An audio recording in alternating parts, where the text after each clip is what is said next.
Just so people know, jumping on early just to allow time to figure things out if stuff's not looking right. This is switched from side to side.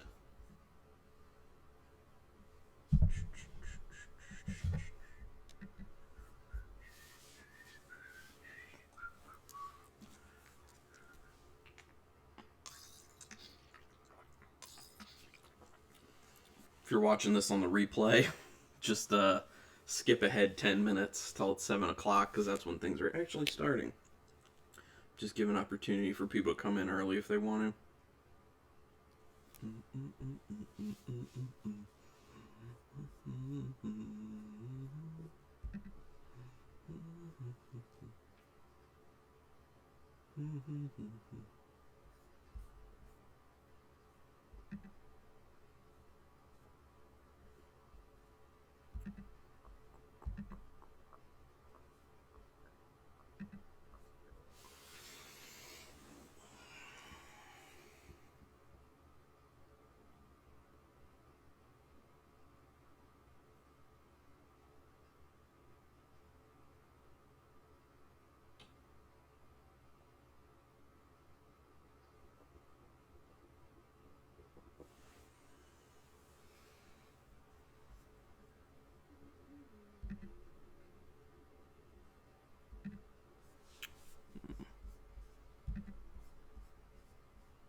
A representative from Sunnydale Nursing Home present for duty.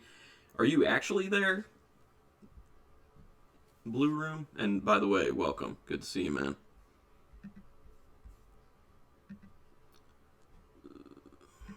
Look at my video presets here. I can't mess with that. Is what it is.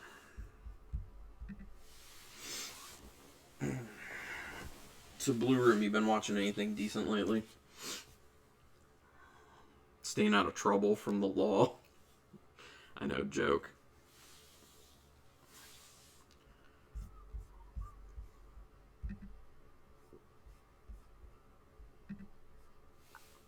But it seemed like a good idea at the time. Got it.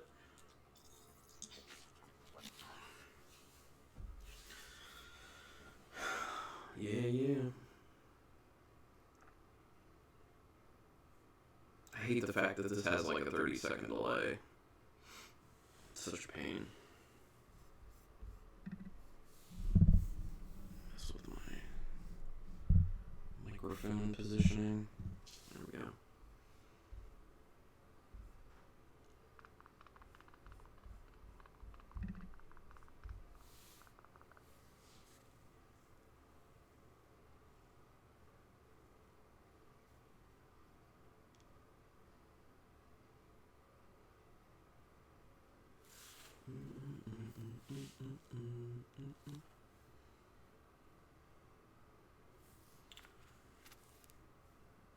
Yeah. Well, I mean, like watching movies. What are you doing, movie watching wise? I know you can't do anything because of the neck surgery, which is terrible. How? By the way, how long is that supposed to? You're supposed to be laid up with that. When's your healed time?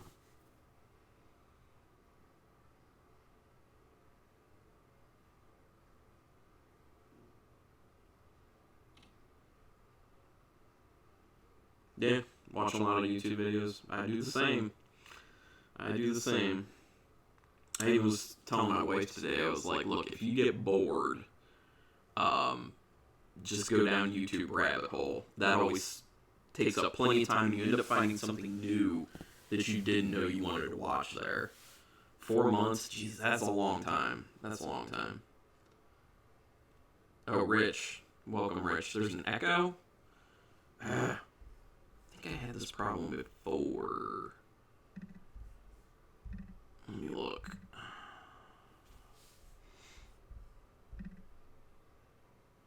Oh, is Parasite good?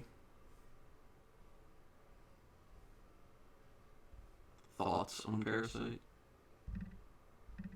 No, that's not. No. Shouldn't be getting an echo because my.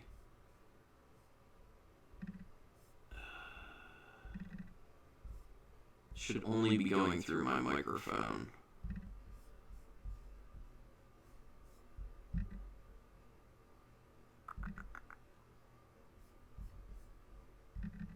Let me check this. I know I've had this problem before.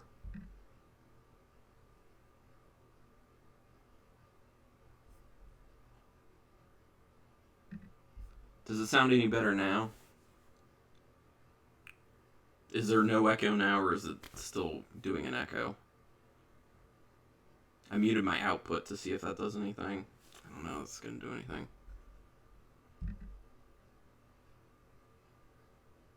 I'll enjoy it. Oh, I'm glad. I'm excited. I'm probably watching it, I don't know, maybe even tomorrow I'm going to watch Parasite. By the way, Blue Room, this is, Richard Smith is a good buddy of mine. Been friends for 13 years now? Does that sound right, Rich? 13 years? Something like that. And Rich, Blue Room, he's, I was going to say long time watcher of my YouTube channel, but I don't know if I can say long time, like decent amount of time. At least a year, I'd say. Is that about accurate?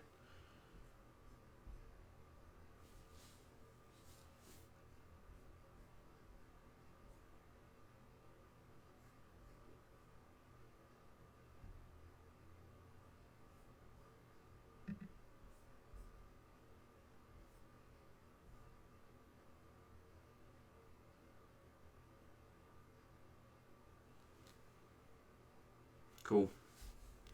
I keep looking at the audio stuff to see if there's anything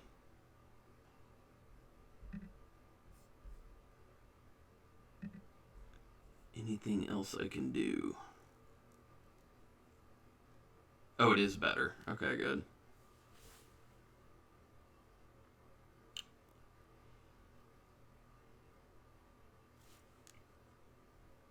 Good. So hopefully people start jumping on around 7-ish. I mean, I know there were a bunch of other people who said they were going to end up jumping on, but, you know, it's the weekend. People forget about it. Some people are just like, it seems like a good idea at the time, and then later they're like, Healthy dinner from McDonald's. Did you get it from DoorDash, Blue Room? Because I know they're on DoorDash.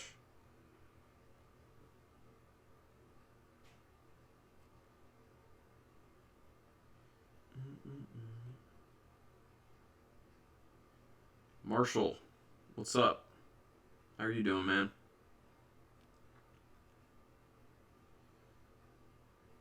Haven't seen you before. Have you watched my channel before? Or you just saw something about talking about the platform? Either way, all good. Rich is eating pot roast? Man. Oh, Uber Eats. Yeah. That makes sense. Yeah, we'll probably wait to start talking about the platform for like 5 to 10 minutes just to make sure that enough people have shown up who want to talk about it. Because I do kind of want to work this pretty hard.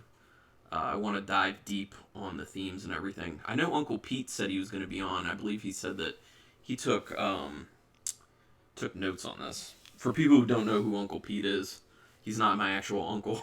His screen name is Uncle Pete. Oh, Heather. Wow. I know you said you might not make it, Heather. It's pretty impressive to see you on. Welcome. Yeah, you've been watching my channel for a while, Heather.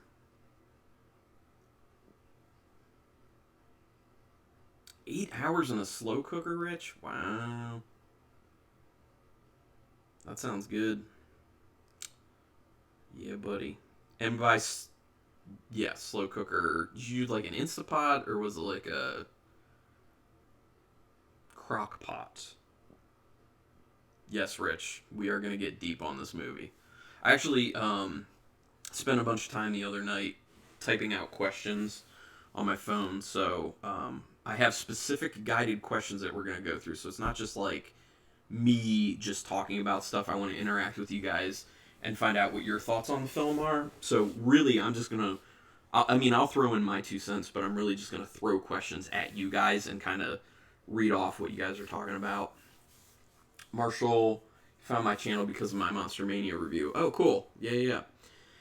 Sadly, didn't get one for this year because it's not happening. Heather, you actually remembered? Oh, you watched the movie yesterday? Okay, cool. Awesome. I'm hoping that everyone who jumps on here has seen the film, but I mean, if people show up and they haven't seen the film, if they want to hang out, fine. I'm fine with that, but you know, it won't be as fun for those people. So, more fun for people who know the film and have at least seen part of it. But yeah, cool. So, welcome, Marshall, a newbie. I appreciate you showing up, man. And Heather, Blue Room Rich, thank you. Marshall, you were going to go to Monster Mania this year, but it got canceled. No, thanks for subbing. I appreciate that. Much appreciated, sir.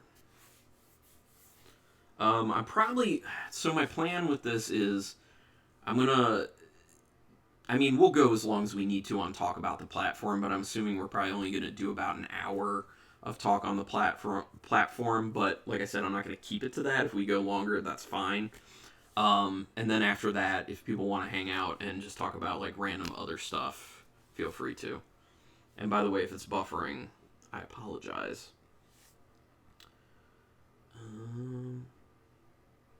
Yeah, Rich watched it this morning. I know that. Marshall, you watched the film twice already? Nice. Now, when you say you watched it twice, are you talking about like in the same day, or did you watch it once and then like a week later watched it again? Because I thought about watching it again like a week later, but I kind of ran out of time. But I remember it well enough because I only watched it a little over a week ago. Usually I can retain my memory of movies pretty well that far back. What's my stream health look like? It's fine. It says it's good.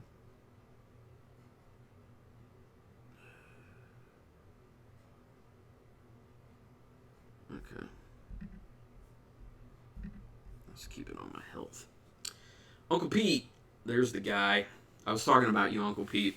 I said that I remembered that you were saying that you took notes on this one, so I assume you're going to be excited to, as we've been saying, go deep on this one. Don't have a pot roast, but I have these really cool-looking dead chicken parts from McDonald's, which are questionable if they're actually chicken parts.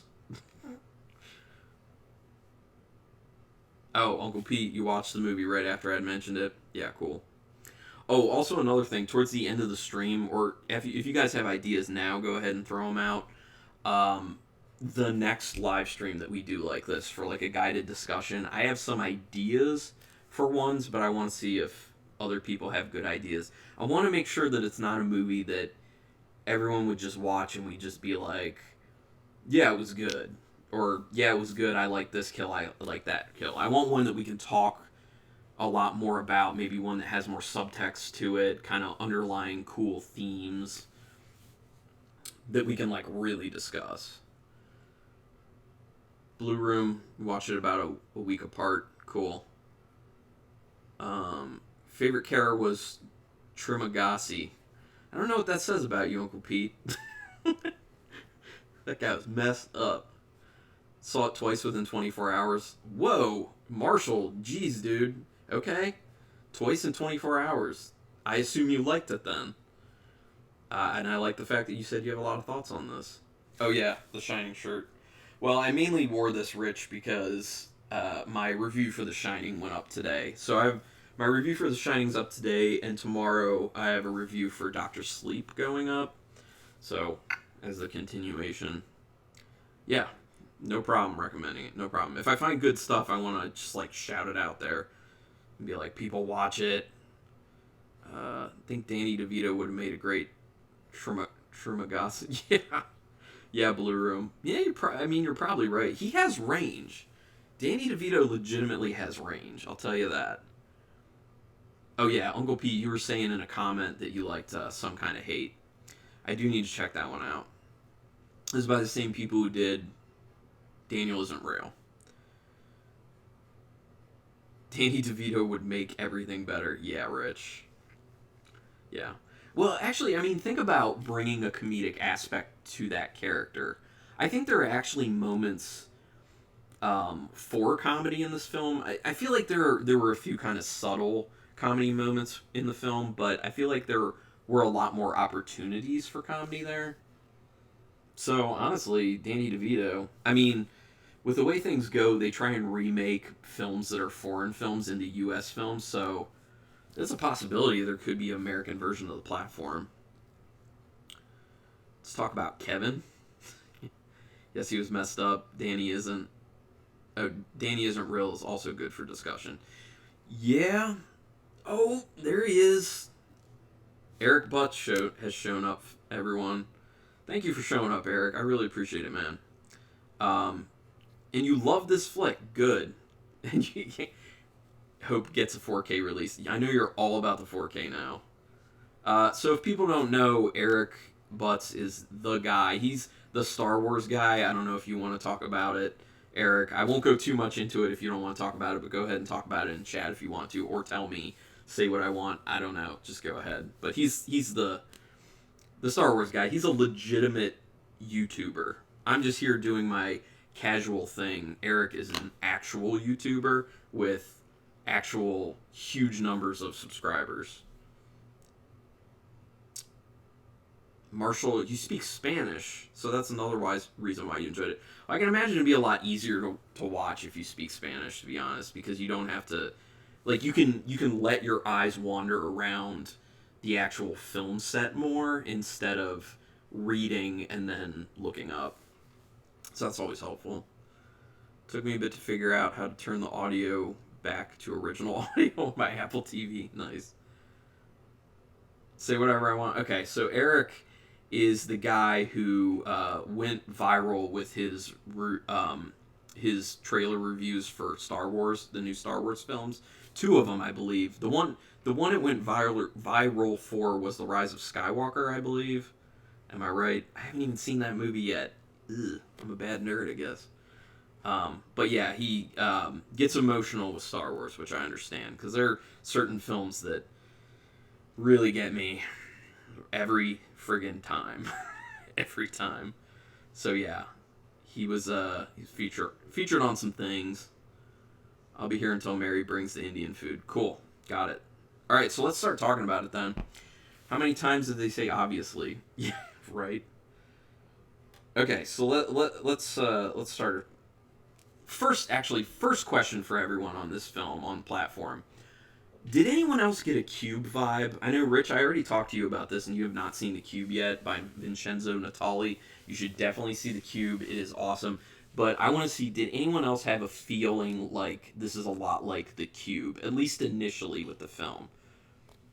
Because I got that feeling with kind of the interactions with characters and kind of not knowing each other off the bat, but also kind of being in a confined, messed up space, and it's one that you don't know much about. It's a very mysterious setting to begin, and it's the same thing with Cube. The dubbing didn't match the closed caption. It's close, but a little off. Okay. Yeah, that's a little Uncle Pete. True. Obvio. Yeah. You know, and it's funny on the obviously thing. It's very funny how certain people in daily life and certain filmmakers in their scripts will have these certain phrases that just kind of repeat, or certain words that repeat. Like for me, I say like a good amount. I say a good amount, which I don't like. the fact that I say but you know. Definitely got Cube mixed with Parasite vibes. Love the Cube series. Yeah, Eric. Now that's funny. I haven't seen Parasite yet, Eric, but Rich was just telling me that he saw Parasite today and really enjoyed it. So I'm probably gonna watch it tomorrow. Felt a Cube vibe with the limited set design. Yeah, it's very stripped down. It's very bleak. It's very naked, and I think that helps the film because obviously the topic is extremely bleak. Everything about it is bleak. But that's why I liked it. They did a lot with camera work. They did do a lot with camera work. It's very true. And I don't think I commented on that in my review. So Blue Review did not get the Cube vibe. That's interesting. Oh my god, why is it echoing? So it's coming and going with the echoing? I'm assuming that has something to do with the stream itself. That's my best guess. Unless there's a way I can, like, you know, shut off my... I don't know. I feel like I got it. Apologies if that's what's happening. Settings. Alright, as long as it, like, comes and goes, that's good, but... Because I have all the audio disabled except my microphone over here, so it should be fine. I don't get it. Alright. Just let me know if it continues to persist, and I'll kind of look around some more, but I have a feeling it might just come and go, so apologies for that. Okay, so, talked about the Cube thing. Just watched Bong Joon-ho's The Host last week, which was the kaiju version of Parasite. I've ordered the rest of his filmography now. Yeah, he does good stuff. Actually, The Host is the only film by Bong Joon-ho that I've actually watched. I own it. I've owned it for a while, but I've only watched it once. I need to pull that one back out. I am using OBS, Eric. Yes. If you have any pointers on that one, let me know. Okay, so let's move a little bit further into the platform. Do you get the idea that Tirumagasi has eaten a lot of other people? Is my question. It seems like he's a real veteran of that place. Like really, I like how they kind of set it up as Goring. I think is his name. Goring is the newbie, and obviously you're kind of attached to him as a character because he's coming in as you're coming in not knowing a whole lot, and then Tirumagasi is the kind of dude who's old hat. It seems like he's been there for a long time. He knows the ropes. He knows how things work. So the question is he old hat at eating other people, basically? Because it kind of seems like he is. It seems like he's done it before because he talks about like the cutting and the best way to do the cutting so he doesn't bleed as much and blah, blah, blah. Uncle Pete, the score was very interesting as well. When Goring is tied to the bed, the score almost sounds like a Jeopardy tune. Yeah, it kind of does. Making you feel the waiting that Goring is doing. Yes, that's a really good point. It kind of ups the tension and makes you more like, here we go. Under the audio meters, click the setting. Might be a matter of changing the monitor settings to output only. Okay, I'll take a look.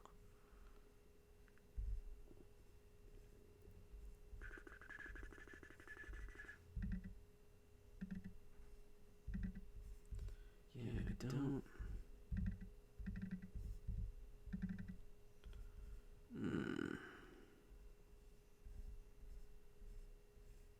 Yeah, I'm not seeing anything. Because I have the input correct of just this microphone.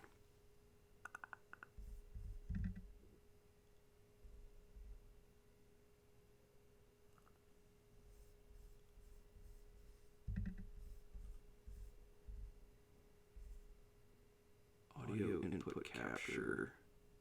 Oh, I see what might be happening here.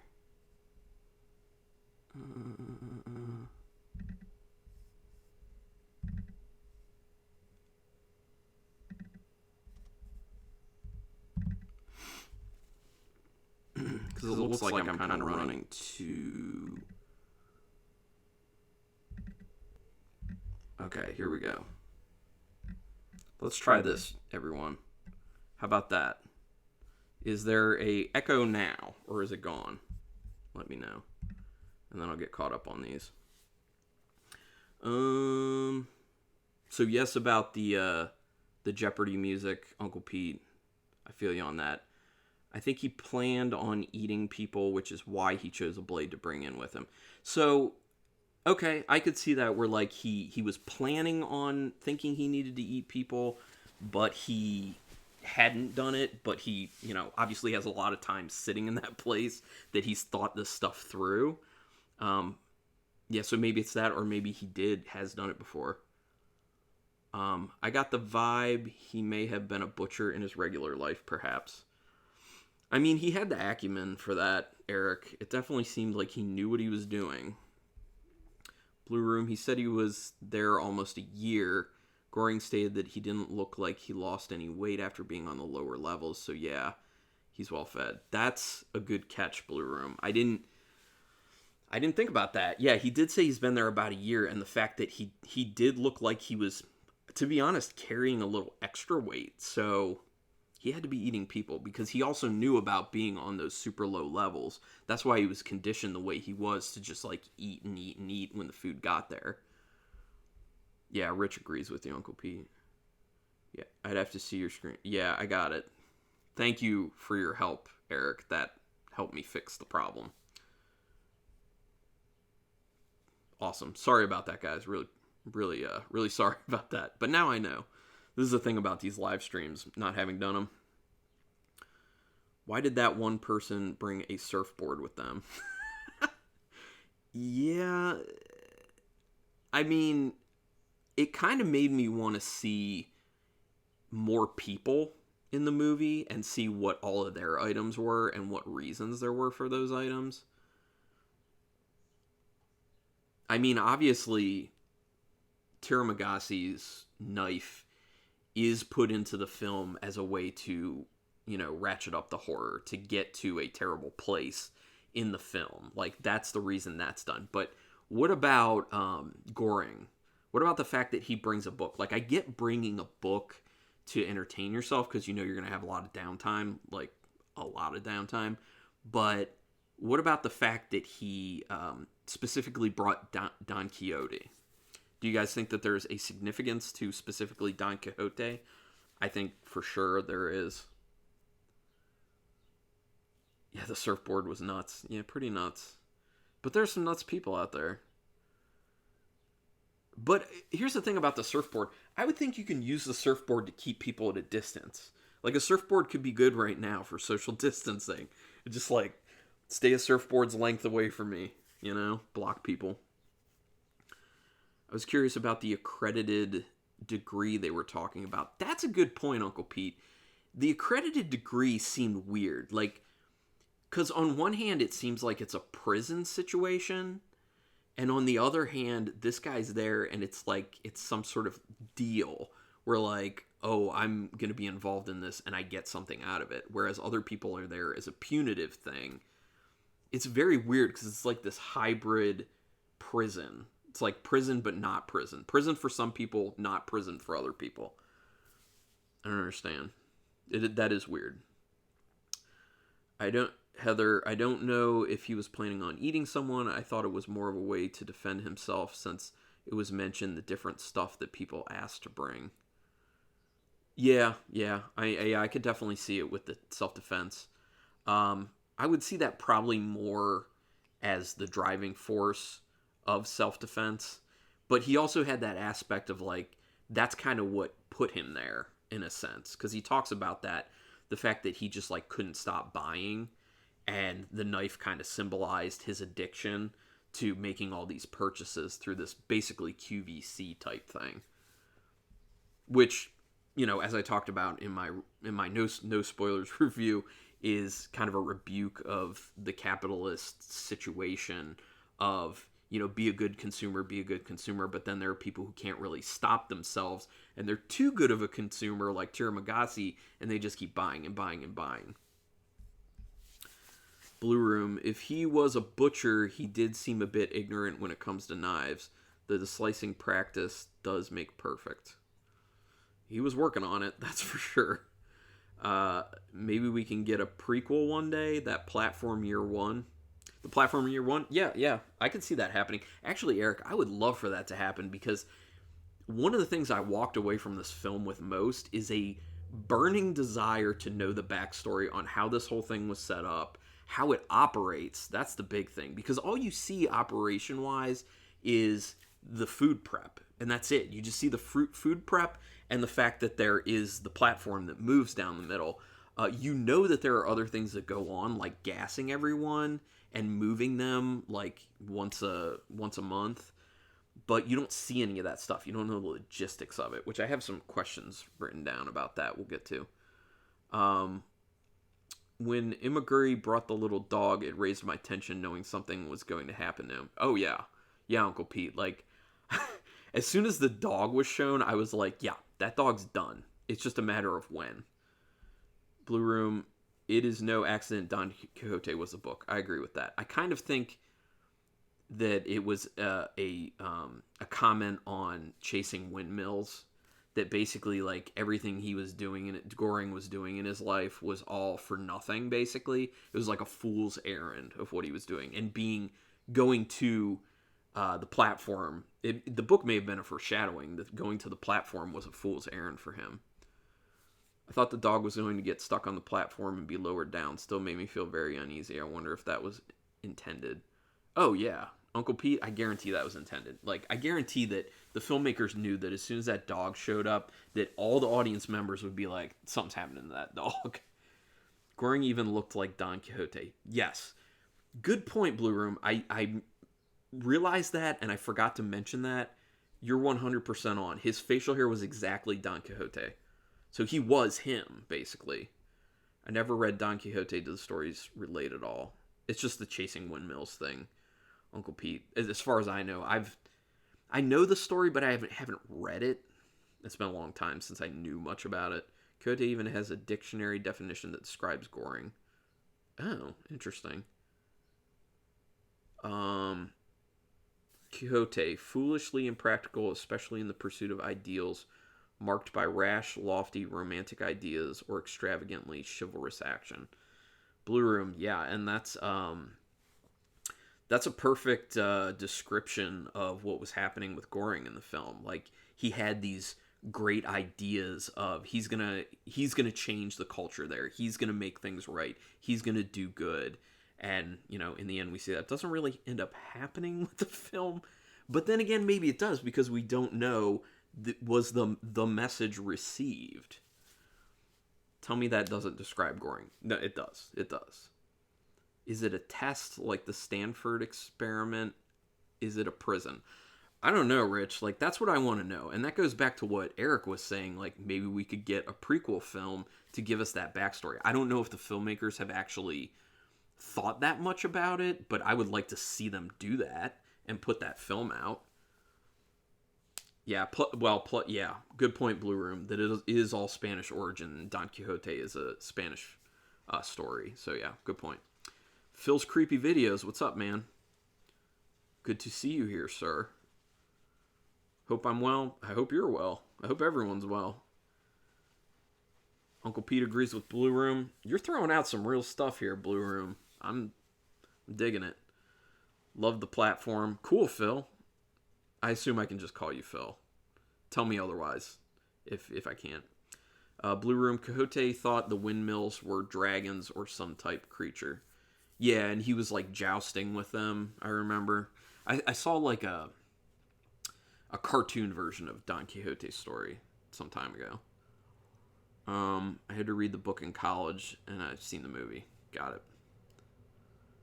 A little touch that I liked was the flowing dust effect when the platform zipped up to the top. Yeah, that was a cool effect. Although, here's the thing. With how fast that platform moved up, the idea of putting the kid on it at the end, wouldn't the G-forces, like, cripple that child or kill them or throw them off? You know what I mean? Like, especially if they're not, like, centered in the platform, that they would just, like, get taken off the side. I don't know. It just didn't seem practical with how fast it moved. A little. That is the problem with the film. Too many unanswered questions. Okay, and that's the thing. Like, that is a problem with the film if you want more information on it, but isn't that something great about the film too? Because your mind wanders and it makes you think about it more. Like, sometimes for me, the films I enjoy more are the ones that don't answer a whole lot of questions, that leave a lot open to your imagination. And so you kind of fill in the story, and you're going to come up with, a lot of the times, you're going to come up with a better story for you personally than the filmmakers could come up with. Just my thought. P.S. Nice Fright Crate shirt. Yeah, Phil. I wore mine a couple days ago. Love that shirt. It is an amazing shirt, especially because, man, The Shining is one of my favorite all-time films. I put a review up on my channel today for The Shining, like in depth. If you're interested in that, check it out. And tomorrow I'm putting one up for Dr. Sleep. So, thought it was very interesting that the only rule was not keeping food. Otherwise, they could go between levels and do anything else they wanted. Yeah, that's a good point. And to that point, how were they monitoring if people had food or not? Like, were there some sort of sensors or anything? Because you don't see any, like, cameras in there. At least I don't remember any. Tell me if I'm wrong on that. But I didn't see any cameras. So how are they monitoring the food situation? And obviously they don't care if people are, like, moving levels because they don't care about people killing each other, obviously. Because when they're doing the move every month, they're finding dead bodies. They have to be finding the dead bodies and cleaning them up. So, so many unanswered questions. Yes. Yes, Phil. Okay, cool. Yeah, props to Blue Room and his knowledge bombs. Yeah, he's dropping them. Uncle Pete's dropping a bunch, too. I'm retired with lots of time to kill. Yes. Hey, and that's the time to watch these movies and dig into them. Seriously. I agree, Carlin. I don't want or need everything explained. I love when movies leave me thinking about them and theorizing. Yeah. But, yeah, it's a fine line, too, because there are certain movies where you need a little bit more, and you're like, if you would have just given me a little bit more, I would keep thinking about it. But then there are ones that have so little to it that you needed at least something to keep you thinking about it afterwards, and it's just not there. So, yeah. An open-ended movie is fine, but platform ain't one of them. Okay. For Blue Room, it's too much for you. But would you be interested, Blue Room, would you watch a prequel if they did a prequel to kind of explain all this stuff? Heather, the child dies because of the sudden stop, throws her against the ceiling, message received. That's funny. Yeah, honestly, that would probably happen because with how fast that platform goes up, it would abruptly stop when it gets to the top, I assume. And yeah, it would just fling the kid. So that's a plot hole. I mean, that whole thing with the kid is a plot hole. There's also another plot hole. Excuse me. Knock my water over. There is another plot hole, I think, I was talking to Rich about this actually earlier today when I was on the phone with him. The mother going down the platform every single day. What is up with that? Like, I would assume that she's getting to the child every day for that reason. And I assume she's getting down there every day with some food to give to the child to keep the child alive. But then Rich was bringing up, and you can flesh it out more in the chat, Rich, the idea that the kid is way older, and how is it that the kid got in there, and why is the kid that old, and why separated from the mom, and like there's a lot of whys with that I think needed to be there. Where was I? Like, where did that child come from, and why wasn't that child all skin and bones? Right, exactly, Blue Room. But like I just said, I think the reason is because the mom was getting down to the child every single day as she was riding the platform down. And the reason they were seeing her come down every day is because she was going back up with it, and she was making sure that she was, whatever level she was on, she was securing food and going down and feeding the kid, because if she's on the platform, the heat and cold can't affect her because she's not in a room. As long as she's with the food, she can take the food with her. And by the time it would get all the way to where the kid is, the food is meant to be there, so nothing would happen. Might watch a prequel, but I don't give platform high marks.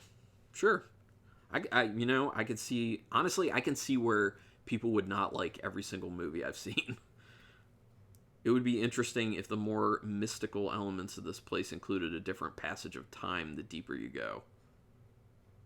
As in, it's faster, time moves faster when you go further down, or moves slower. Because I would argue that people experience time slower the further that you go down naturally, because they're in more pain and anguish. And when you're feeling terrible, Blue Room, you can weigh in on this one with your neck surgery. When you're feeling terrible, time seems to crawl more. And when you're feeling fine, it goes a lot faster. Maybe it slows down when it gets near the top. Yeah, maybe. I did think about that, Rich. Had the same thought, Heather. Yep. I don't know how she would be a message. They had to know the child was there if they are moving people around every month. So, Heather, yeah, I thought about that too, but I think it might be one of the plot holes in the film where they are writing it as they don't know. I think that was kind of the intended message. For me personally, the way it played out is the child as the message was to let them know, hey, there's a child here, because there was dialogue earlier in the film stating that there are no children. Like the woman who put herself in there, I forget her name, with the dog. She was saying, like, there are no children here, there are no, people under 18. She said a few different things, and then he was like, oh no, there's a child, and she's like, no, there can't be. So it is a plot hole, I think, that it's a message that they're supposed to not have a clue that the kid is there, and the message is to let them know, hey, this is one of your rules, that there's supposed to be no kids. Somehow there's a kid here, you messed up, to kind of prompt them to taking a closer look to the whole system they have set up and what went wrong. That's my theory. Now that's gaming. Hey, what's up? Good to see you here. The story is that she was looking for the child. Right, Blue Room. Yeah, she was. So she was just continually looking for the child? Is that? I don't know. Now that's gaming. Doing well. How about you? Doing well. Maybe the message was this: to share enough of the food so the person on the bottom can survive and make it to the top. I don't know, just guessing. That was kind of the message, I think, behind the panna cotta, when they were trying to preserve the panna cotta, was the idea that they were trying to change the culture inside of it, and some of the food made it all the way down and then all the way back up.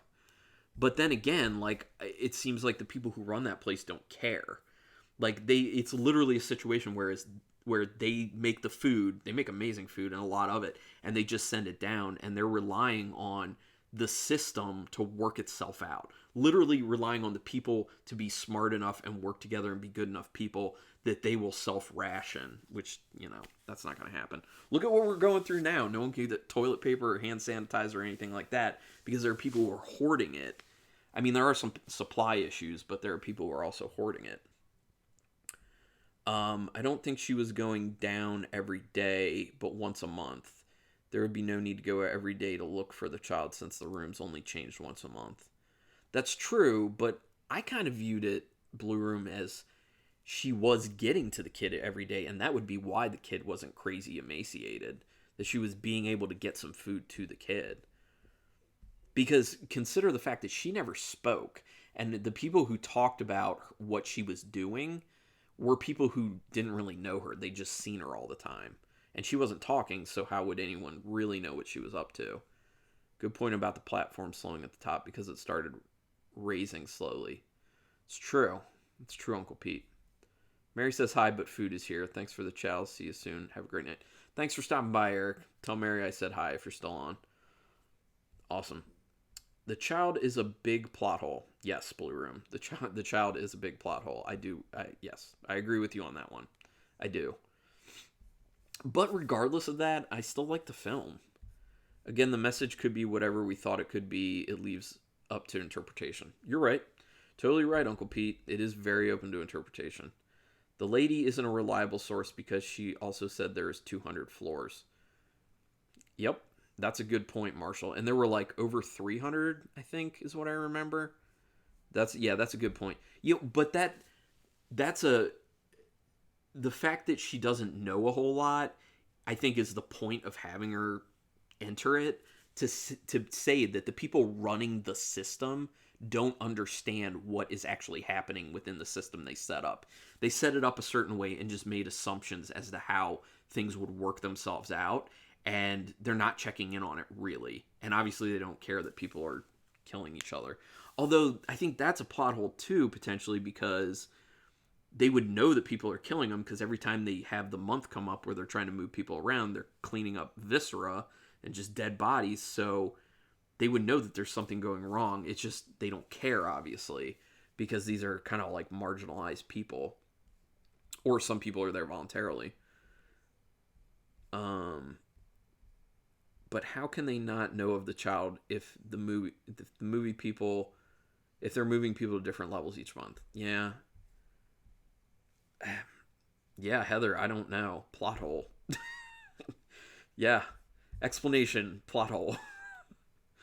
I love how they care about the food prep so much. Yes, that's a good point, Rich. The fact that like they found a hair on the panna cotta actually, and the dude it showed the guy who made it getting screamed at by the head chef. Yeah, that was interesting. 333 floors. Yeah, that's right. It was over 300 plus a basement. Yeah, that there's nothing there at all, like not lights or nothing. It's kind of crazy. Don Quixote thought he could change the higher ups. He was wrong. Goring thought he could change the higher ups. He was wrong too. Yeah. No, it's totally looking at Goring and him trying to do the right thing and basically fighting a war of futility against people who won't will refuse to kind of listen to people below them, because I think that's one of the biggest things at play here is societally and economically nobody will listen to a person below them in stature, money wise or social status wise. And you saw that in the film because Goring was trying to talk, they were always trying to talk to people above. Well, there were a few times they were trying to talk to people below, but the biggest thing is you needed the people above to agree to changing the system. um so yeah, 333 floors and two mates per, yeah, 666 people. Oh, Marshall, good point. 666 people. The platform is the place of the devil. It's hell. Huh. Okay. That's interesting. Thanks for bringing that up. It's hell. Literally. I mean, it looked like hell. Well, and then that brings up the question of, is this a veiled story that's Dante's Inferno? Like Dante's Inferno had those levels of hell, like all the rings of hell going down. I think it was like 9 of them. How do you always have a new roommate when so many people die each month? Well, because I assume, Rich, because new people are coming in. Just like prisons, you have people always coming in. Thinking about it now, people signing or getting sent to the platform almost gives me an old boy vibe. Okay, I can see that. Hear me out. They get gassed every once in a while and are fed to a point. Yeah, that is very old boy esque. That is a old boy element to it for sure, Uncle Pete. Admin knows if you are hiding an apple in your pocket but can't see a child. I know. Well, and that's what I was saying is like, how do they know that people are holding the food? And especially because it's instantaneous. It gives you the idea that they have like cameras that they're watching, but they don't show any cameras. So I don't, plot hole. I'll just throw that out there when I don't know what to say about it. Plot hole. I can't explain it. Damn good point, Marshall. Holy shit, mind blown. I know, Uncle Pete, right? I didn't think about that until Marshall just said it, and I was like, ugh. Could be Dante's Inferno. Really. Great point, Blue Room. Yep. A lot of good points here. The child was protected by heavy-duty plot armor. Yeah, Blue Room. I like that. That's well put. Okay, so I'm going to pull out some more questions. Even if they heated the room, wouldn't the heat just float up to the top floors? Yes, it would. There you go. Blue room. That's another plot hole. Exactly. Because there's a gigantic hole there. Yes, heat rises. It would just all go to the top. Yeah, that doesn't make sense. I guess this is like a modified reality situation where you're supposed to just believe that it would just stay there. I don't know. That doesn't make a whole lot of sense. Um, I'm going through the questions because we covered some of these actually. Oh, I just kind of wrote down. We talked about this a little bit, but the lady voluntarily going in, I was like, why would she go in? I mean, it's obvious that she doesn't know that it's as bad as it is, but why? Why did she say she went in? Did she say that it was just to experience it? I can't remember, but I think she said it was like just to experience it or something. Maybe she was curious and wanted to check to make sure everything was working the way that she intended it to or hoped it did. And where were the toilets?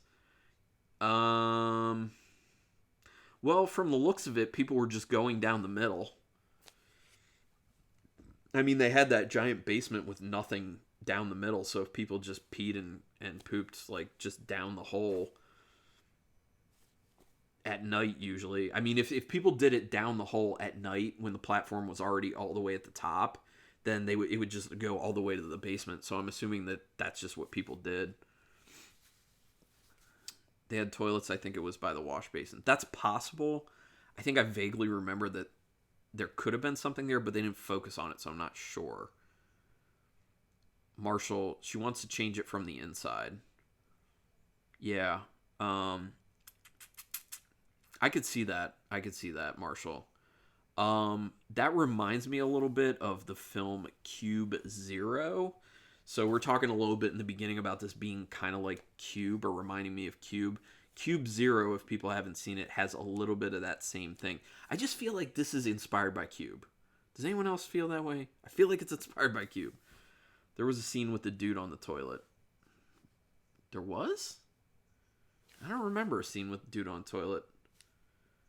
But maybe that's because you pay attention to stuff like that, Rich. I'm just kidding.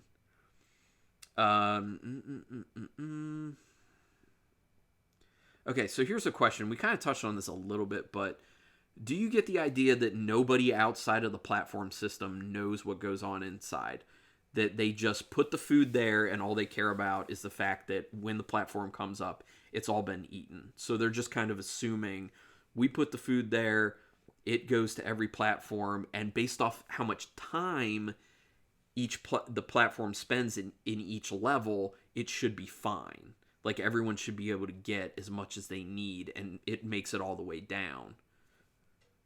I mean, is that a safe assumption that people think based off the timing of where the platform ends that they think that's enough food? That's kind of how I view it.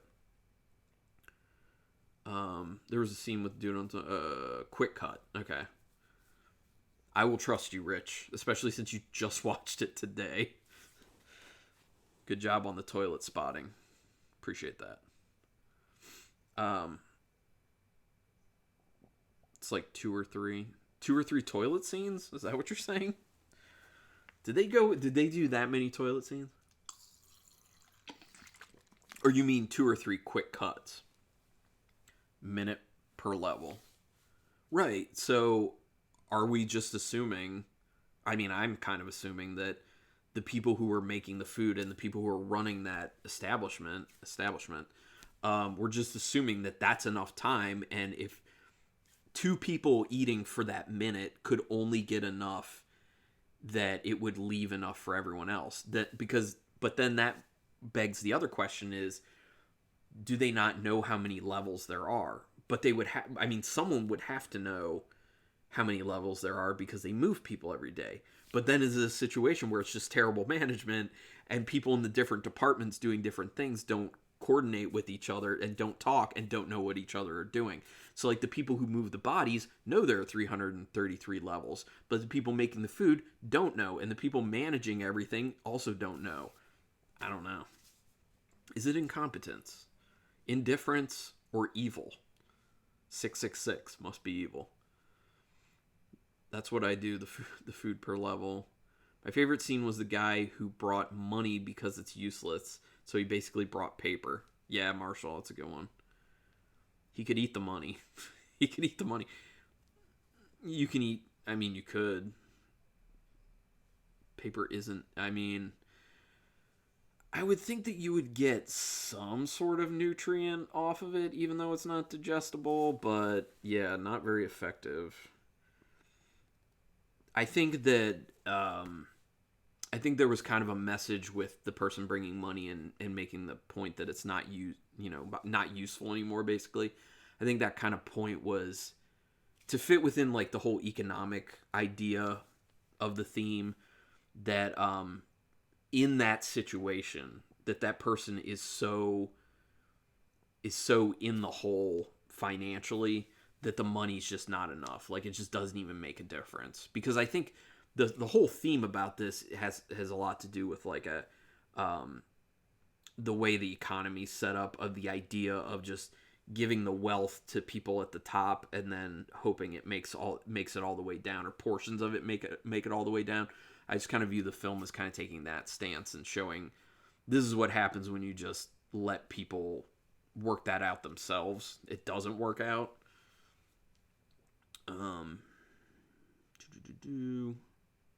He ate Don Quixote. He did. I don't know why. Well, I mean, I guess if you're hungry enough, you'll put anything in your stomach.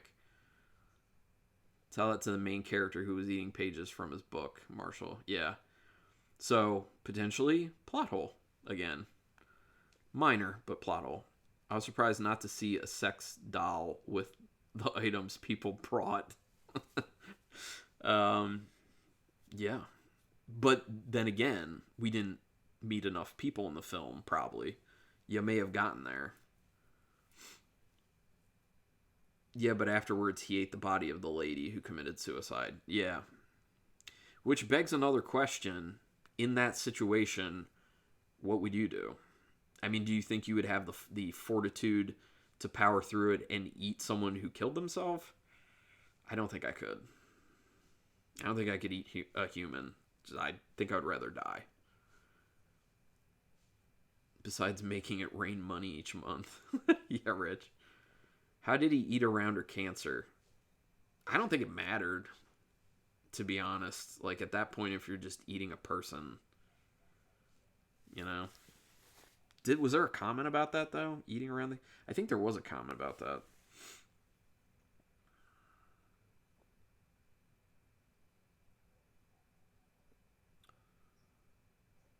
Yeah, so.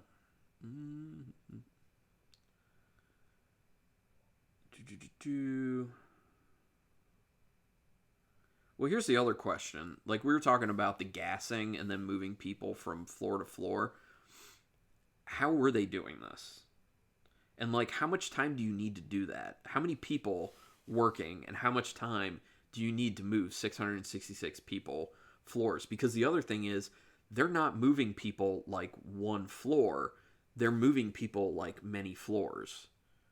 You know? So, I don't know. There's a lot of logistics to running this place that don't make sense. It seems very inefficient.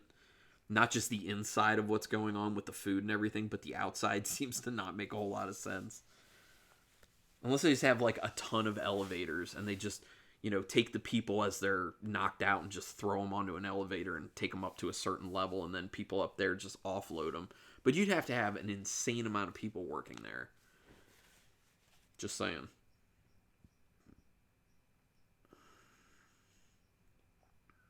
Okay, so here's a question of just what do people think the end message is? Like, I know I already threw out a theory, but I want to see if anyone else has any other theories about, what the panna cotta was supposed to mean as a message and what the kid was supposed to mean as a message. If anyone has different thoughts. Because I know I said that the panna cotta was kind of supposed to be the message of, like, we can change things, we can make sure that there is still food when it gets to the bottom. It's kind of showing that to the people up top, and then the kid being the message of there aren't supposed to be kids here, but look, there's a kid here. How did this happen? You know, take a very, very serious look at your system.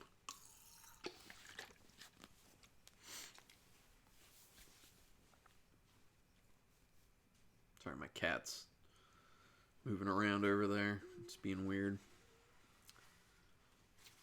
Yes. Any thoughts on that one?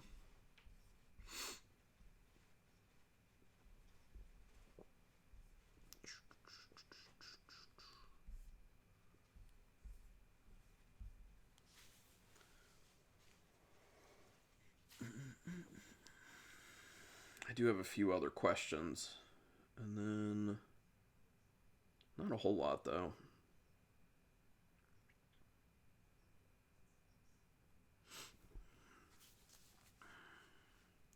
That you can survive even though you are all the way at the bottom of society. That we are all equal, and if we work together, we can all survive. That does work. I guess you could look at it in two ways. You could look at it like that, Uncle Pete, and that's a good point. Of that, if people kind of self-police how things are being distributed, everything would be fine. And just speaking to the nature of, humans having a greedy nature.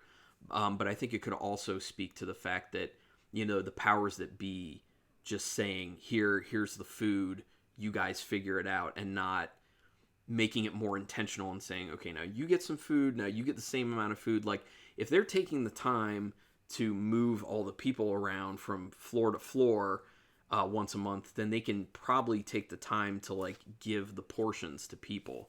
It gives you the idea that they want the chaos to some degree. You know what I mean? Because otherwise, like, why is it being run that way? This is another one of these things, like, it raises so many questions. The girl is the message, and sometimes your efforts to deliver the message goes unnoticed. That's true. Plus, you don't always get to see the result of your message. That's how life is. That's true. That's a good point, Marshall. Very, very good point. It was, in the end, like, what was going on with Goring and... crap, what was that dude's name? Who was with Goring? Those two guys, like, they were trying to change the culture. They were trying to do something great. And yeah, no one was going to know in the end. Especially because the one guy was dead and Goring just walked away into the basement. So he wasn't even... he was just going to die down there, I'm assuming. Greed is bad. Yeah. It speaks to, like, human nature. But the other thing is, what you need to understand about that situation is the issue of scarcity. Like, people were conditioned in the platform. They became conditioned to be gluttonous when they finally got the food. Because especially for the people who were at the bottom, like towards the bottom ones who had to, like, fight for food or were starving or had to eat other people, once they get higher up and there's food available, like, they were, like, had the trauma that was, in their heads and changing their behavior, so that they're like, screw this, I have to get my nutrients now, and I don't know how long this is going to last. So it kind of speaks to the mental conditioning that can happen with scarcity. And actually, Rich and I, via the phone, were watching a movie together today called Crip Camp. It's on Netflix as well. It's a documentary about this camp that was created back in the 50s for people with disabilities in the United States, and kind of like how that spawned a movement for rights for people with disabilities. Really good documentary. So one of the things in it that I was just like, that's like the platform. They were talking about how one person who was at the camp had come from a really bad institution for people with disabilities, because they were horribly run back then. And food was not given to them freely. Like, they didn't get enough food each day. So when they came to the camp and food was just available, this person would just, like, eat and eat and eat and eat, like, ravenously, to the point where they would throw up because they just kept trying to eat. And when that happened in the documentary, I was like, that's like the platform. That's exactly what was happening in the platform, is that kind of mental conditioning because of the food scarcity.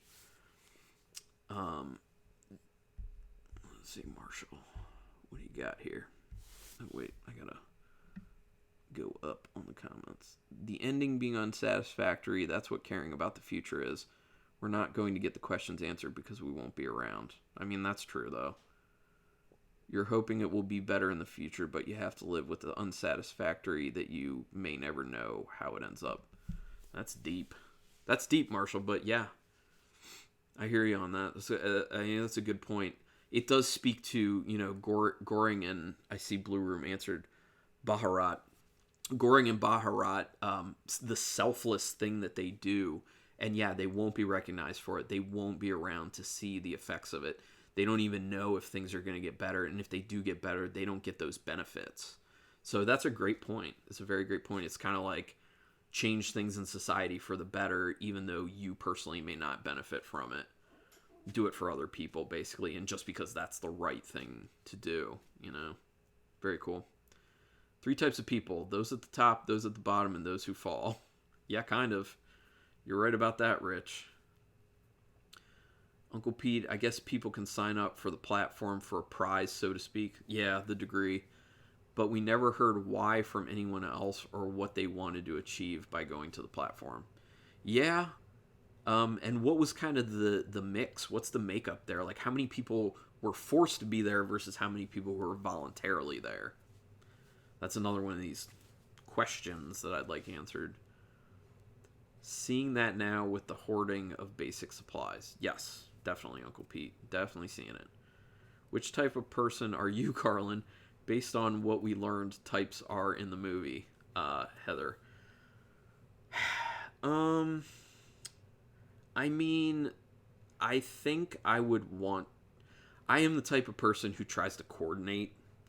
And when I see situations like at my job where it's like, this is not running efficiently, this is not running the best way it can, this is not running in a fair manner, I tend to bring that up and want to get people on the same page. So I am kind of like a Goring type character. So, yeah, I'd say like a Goring. The lack of any explanation of why the pit exists is a major flaw with this particular movie. Yeah, I mean, it's one of those movies that's like, they introduce it and they're like, accept the fact that this is how it is. Now let's move forward. Like, they don't give you the time to really, feel too much like you need the backstory at the moment. It's more kind of after the movie's over that you're just like, hold on a second. Why are we doing this? And this is why I feel like I need this prequel. I still like the movie, but I need the prequel. Yeah, Uncle Pete's agreeing with you, Blue Room. If the pit was legal, then society has bigger problems than the pit itself. Yeah, that's But then again, it could be a situation where the society outside has no clue.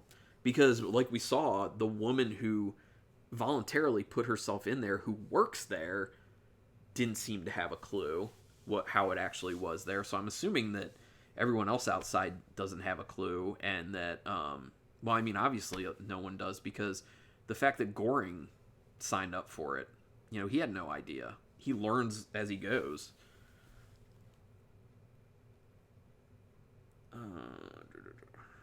Okay, so here's a fun question for everyone to kind of, excuse me, I saved dinner a little bit ago.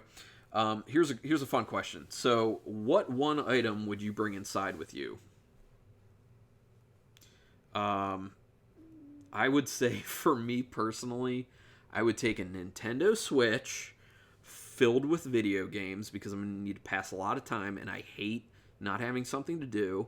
Or I would take a laptop filled with movies. This all assumes that I have a way to charge these things.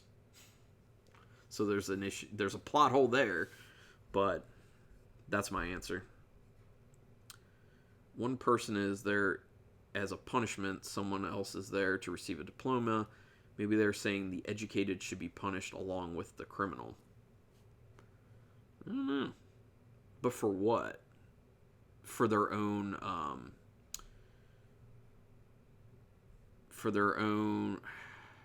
know what I want to say, but I'm trying to figure out how to say it the best way. For their own high opinion of themselves, an idea that, I guess ignorance in a sense of hey, I can do this thing. I'll just do it for a degree. Meanwhile, someone's there because they don't have a choice. I think you mentioned on your review that this was also like Snowpiercer, only going up. I haven't seen Snowpiercer. I've heard people talk about the platform versus Snowpiercer, and I do need to watch Snowpiercer. I was actually talking to Rich today about needing to watch Snowpiercer because he brought it up, but I do need to see that. It reminded me of prison in real life in some ways. Most people don't know how bad it is inside, and those that have seen there or know someone that has. Yeah, I can see that, Heather. That's true. I mean, because you do get this whole thing where there will be a tendency for some people to say, oh, I don't, if they go to prison, then they're being fed and taken care of. They don't know that it's like a terrible existence. I don't mean I personally obviously don't know from experience or anything, so I don't know for sure, but I've heard stories, and yeah, it doesn't seem like anything I would ever want to do or even get close to doing. I would bring a contract lawyer with me. Blue Room, nice. This way, when I realized how much I screwed up, the lawyer can get me out on a technicality. I like that. That's a very creative, good answer. That is a killer answer. That's the answer of like hacking the system, basically. I like that. I just went with the what'll pass my time until I die, basically. You went with how do I get out of here? That's funny. I dig it, man. I dig it. Yeah, so honestly, that was my last question. So hopefully it was a good time for people. And is there anything else anyone has to say or any questions you want to throw out about the platform? Because if no one has anything else, then we can just chat about other stuff if you want. And I'm down.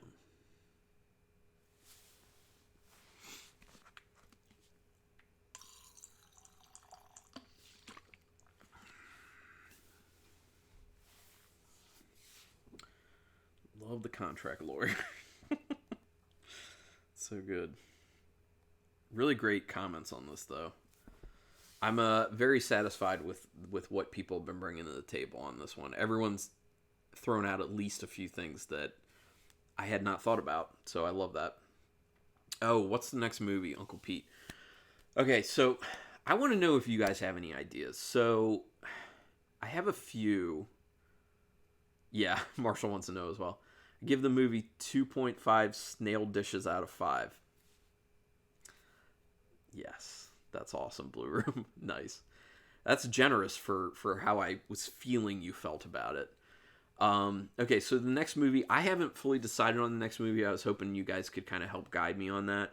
I want to make sure it's something that we can talk about a good amount, get deep on like we did with the platform. So the first thing that jumped to my mind is The Cabin in the Woods, which I love and have a lot to say about. And I feel like you guys would also have a lot to say about, but I don't know if that's readily available at the moment. Is it on some sort of streaming service? I don't know. If that's the case, we could go ahead with that. Another thing I thought of was, Uncle Pete, you had brought up doing The Thing. I think The Thing would be great to talk about. There's a lot to talk about with that movie as well. And obviously it's a masterpiece, but just some thoughts. Those were the two movies I thought most about doing. Yeah. We could get deep on The Shining. I put out the review for The Shining today. We could get deep and talk about The Shining next time. I mean, I'm relatively open. Or we could go for something not as high budget. If you guys want to go with like a Frank Henenlotter film or something with like Basket Case or, something more fun, but we could still talk in depth about. Some Kind of Hate is good, and I'd love to talk about how it deals with bullying. Okay. That's a possibility. That's not a bad idea, and I haven't seen it, so I'd love to check out a new film. Would I like it if I wasn't the biggest fan of Daniel Isn't Real? The original? What do you mean, Rich? The original The Thing? Tremors 5? Yeah, let's just jump to Tremors 5. The Cabin in the Woods streaming on Amazon Prime. Okay. I don't have Amazon Prime, but I own The Cabin in the Woods on DVD, which... Is there a Blu-ray? I don't think there's a Blu-ray, but if there is, I need it, because I love that movie. Oh, yeah, I thought about Old Boy as well. I forgot to mention it, but yes, Uncle Pete, Old Boy would be... Ooh, Old Boy would be something. That is potentially my favorite movie. Like, I think that's above The Shining. Oh, I don't know. That's a close one. I need to watch Old Boy again to figure out if it's above The Shining. Cabin in the Woods on Amazon Prime. Yep. I think you'll like it. Some Kind of Hate. Okay. Okay. I mean, I'll definitely check it out. If we don't cover Some Kind of Hate for like a live stream, I'll at least watch it and do a regular review. No spoilers though, I think, because is it an older film or is it a newer film? I don't remember. I think it might be on Hulu too. Okay, Marshall. So, what are people digging? I love the ideas of... I'd be down with Some Kind of Hate. I would love to do Cabin in the Woods. I'd love to do Old Boy. I'd love to do The Thing. And obviously, we could do all of those eventually. We just need to pick what we're going to do for the next one. Rich says do Cabin in the Woods. I do love it. I love that film. That's one of my favorite horror films. Dog Soldiers. Have you seen Dog Soldiers, Blue Room? Sorry. Getting a little hoarse. I just watched it recently. I put a review up for it. It's the way I feel about it, without going much into it, the first like 45 minutes or so of it is a little rough for me. After that, it picks up a lot. Okay. Fine with Cabin in the Woods. Anything with Captain Spaulding. Blue Room, I dig Devil's Rejects. I like Sid Haig in his role as Captain Spaulding. I'm not the biggest fan of House of Thousand Corpses or Three from Hell, but if people wanted to do it, we could eventually do something like that. I'd be down for it. You just have to know I'm not gonna like love it. Tucker and Dale versus Evil, that's another good one. It was a great movie. I like picking lesser known movies. I dig it. Yeah, lesser known stuff makes sense. Would you consider The Cabin in the Woods lesser known? I feel like a lot of people in the horror community know about Cabin in the Woods, but outside of the horror community don't know, and I feel like it's vastly underappreciated.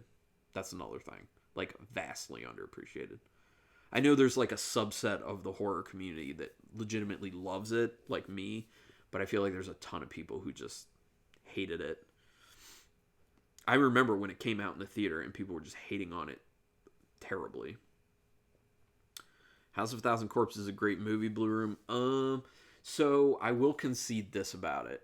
It's been a long time, and I've only seen it once, so I could be talked into watching it again, giving it another go, but from what I remember, I didn't like it until the last 15 minutes. I actually really did like the last 15 minutes and felt the whole movie should have been more like that than what it was. But once again, it's been a long time, so I have to go back. I'll even wear my Captain Spaulding pin. Yeah. I don't know why you're not just doing that day in, day out. You should. Captain Spaulding is a cool character. It's a great character. I think it's very popular and almost cliche, but I love it. Sure. I can see that, Uncle Pete. So do we want to do The Cabin in the Woods for our next one, people? How about this? You guys gave me your input. I'll make a decision on it, and we'll go from there. But all the ideas that were thrown out, dig them. We can do them all. We'll just do like one per live stream. And the way I kind of want to do the live streams is like try, at least at this moment, to do like one every other weekend. So, yeah. Bliss. Yeah, I could talk about Bliss. Wasn't a huge fan of it, but I can talk about it. For sure. Should I rewatch it then? Don't want to, but I could. I would do it for this. Vote is no. Oh, Uncle Pete, you do not want Cabin in the Woods. You're fine with anything. Okay. I mean, the thing is, we're eventually gonna, hit movies that people aren't digging. All right. Well, let's. I've heard enough. Thumbs ups on Cabin in the Woods and Uncle Pete. You said you can live with it. Let's just go with that. Let's do the Cabin in the Woods next. I'll be very amped for that one personally because I love it so much. Like I've said. So let's hit that. Time flies on the live stream. Yeah, it can. Hell yeah. Thanks for being here, Marshall. Appreciate it. You blew everyone's mind with the 666 thing. That's awesome. I love it. All right, so now I watched Little Deaths on Shudder. Isn't that an anthology? Yeah, so we'll just talk about kind of whatever right now you guys want to talk about in the chat. Stuff you've seen recently, like Uncle Pete's bringing up Little Deaths. Yeah, is Little Deaths an anthology? And if so, how was it? I love anthologies. Batshit crazy movie. Okay. You have my interest. I love batshit crazy movies, which is probably why I like Frank Henenlotter films so much. Because his stuff is nuts.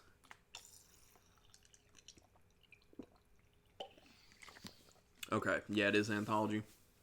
I thought so. It seemed to me like it was kind of a trying to be like the ABCs of Death or something, maybe. Which those are fun. I dig it.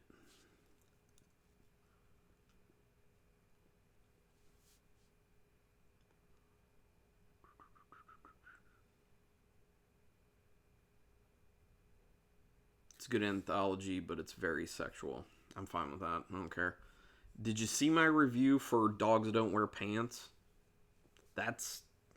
Yeah. Same vein. Which, by the way, if people have not seen Dogs Don't Wear Pants on here, trust me, it's worth it. I mean, obviously not everyone's going to like it, but I thought it was a phenomenal film. The Invisible Man could be another good film.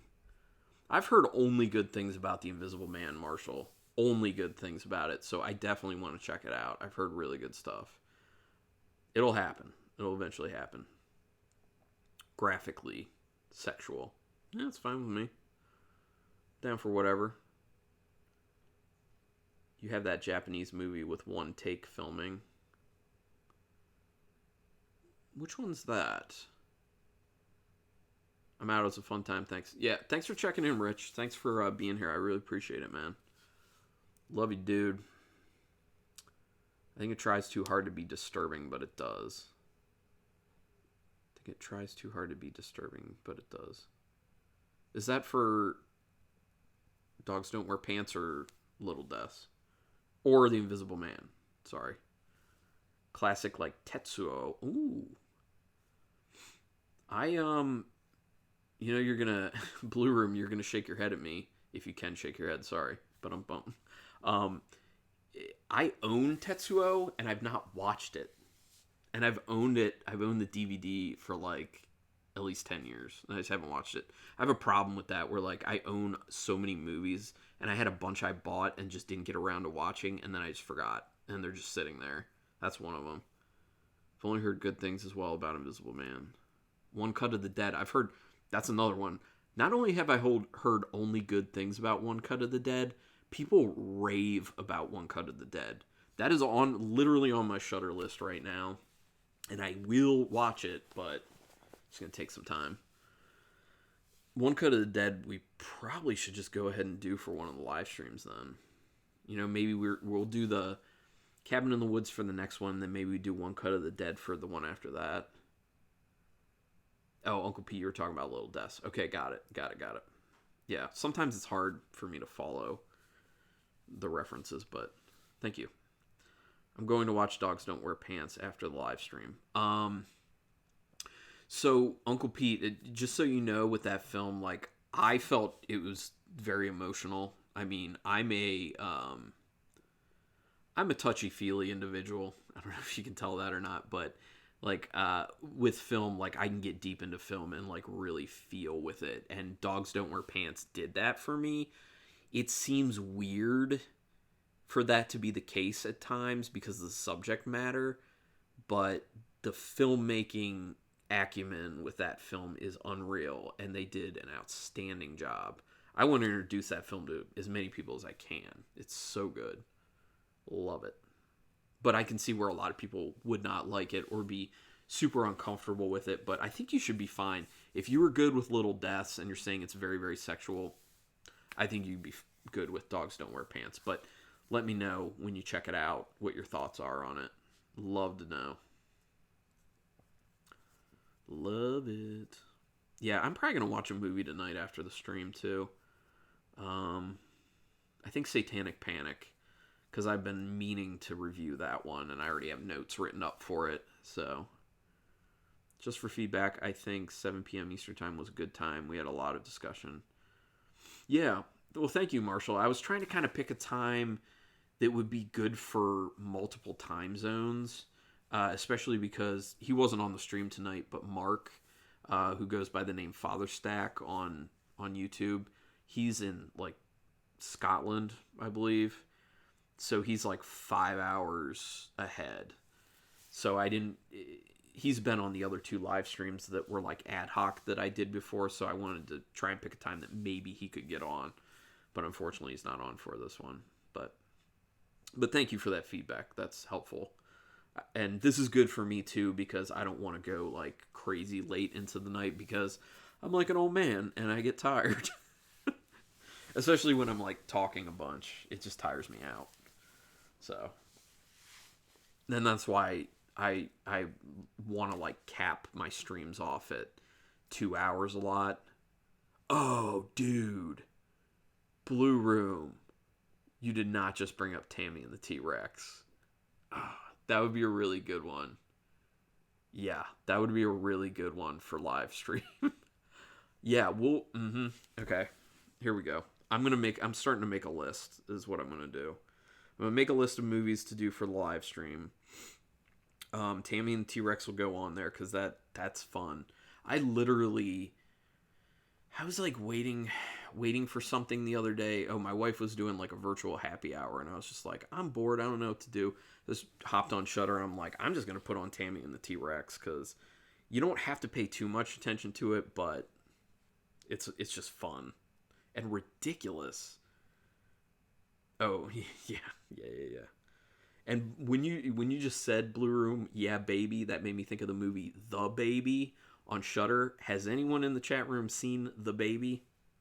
Well, at this point, I think it's just a few people. But have any of you guys seen the movie The Baby? Because I made people watch it recently. 3 people watch it, and it was awesome.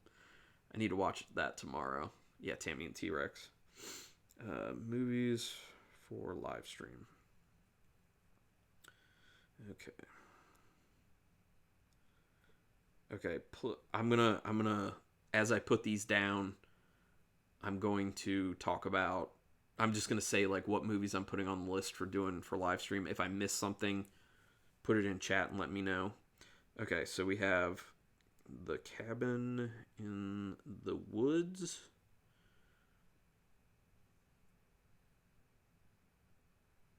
Some Kind of Hate. Jesus, if I could even type now. Some Kind of Hate's on there.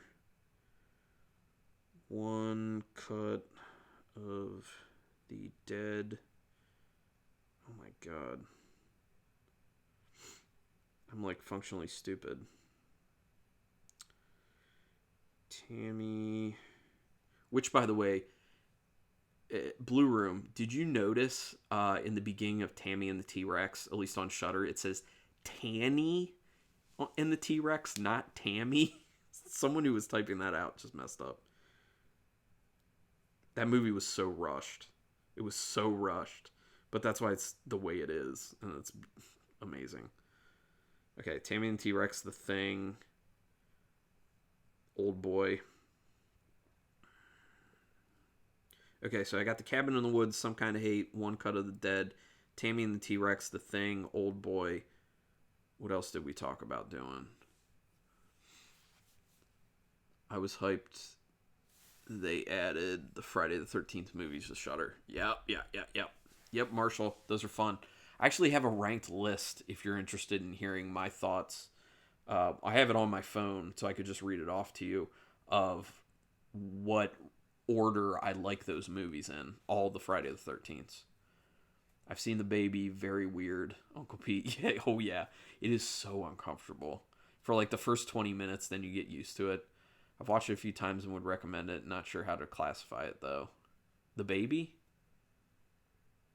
Not sure how to classify The Baby? Yeah. I recommend it to everyone because it's so nutty, so out there that I'm like, I can't believe this exists as a movie and I need other people to see this right now. But feel me on this. The guy who played the baby, for the role, he actually did an amazing job. It's very creepy and uncomfortable, but he did an amazing job for the role. Do you agree?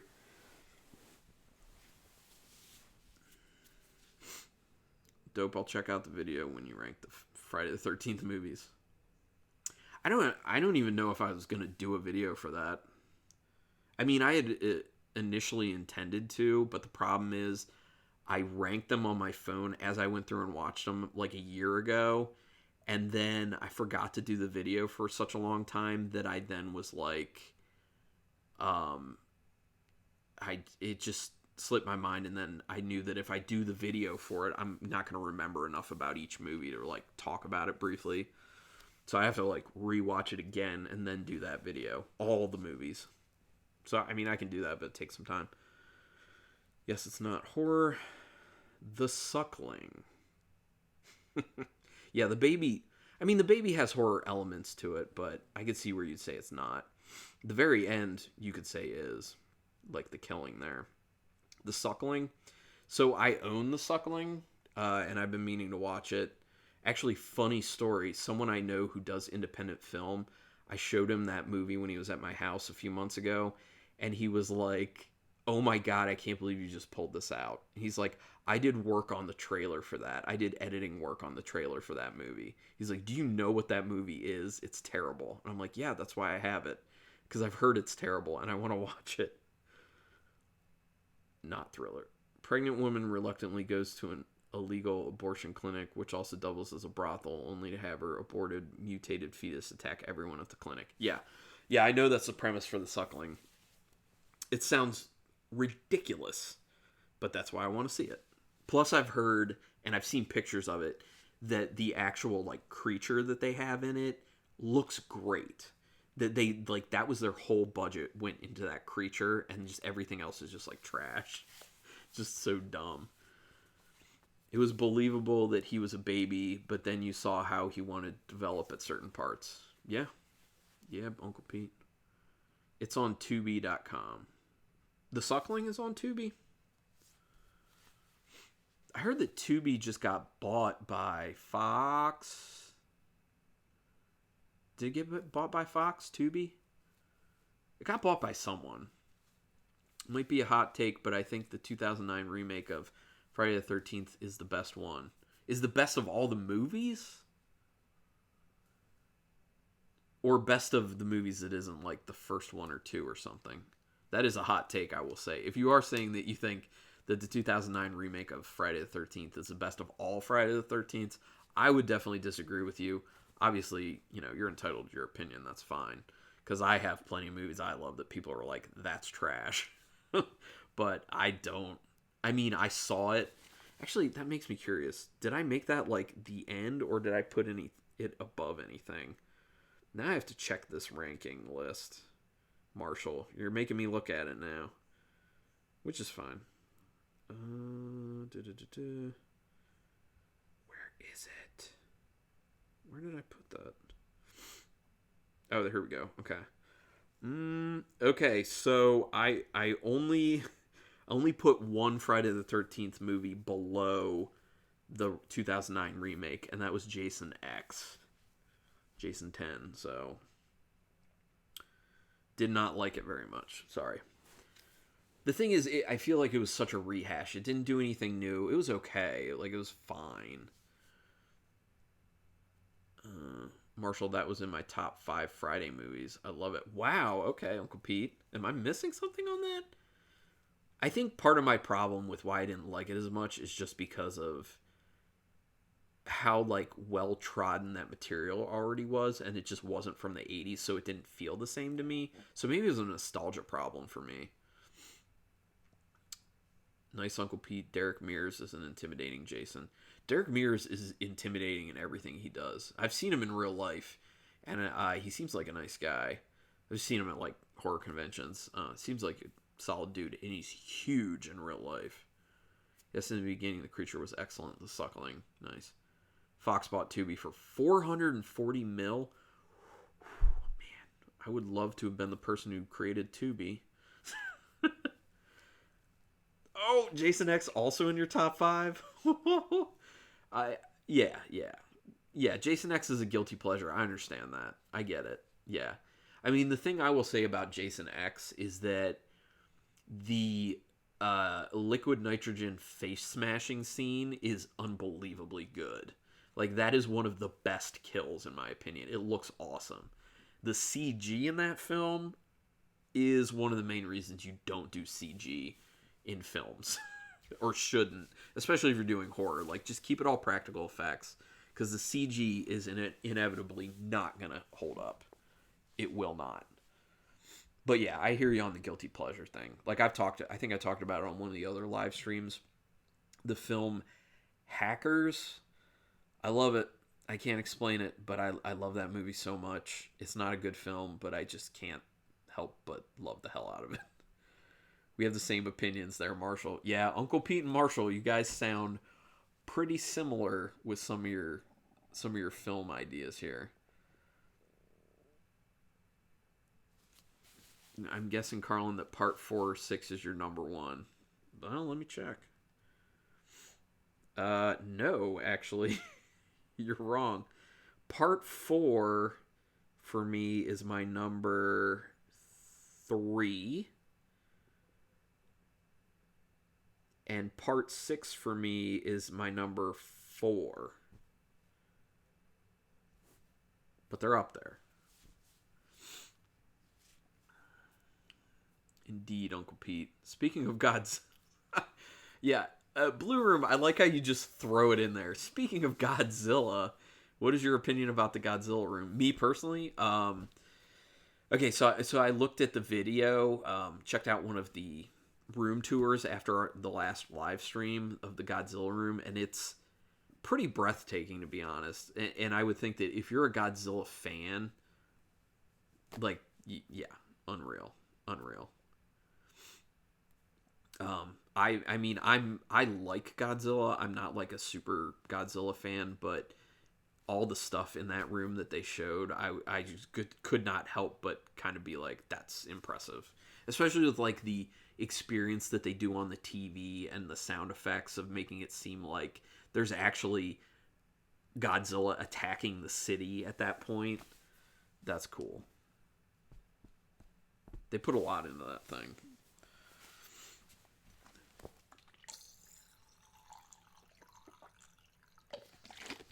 And it's amazing. I can see where if you're a huge Godzilla fan, you'd be like, yeah.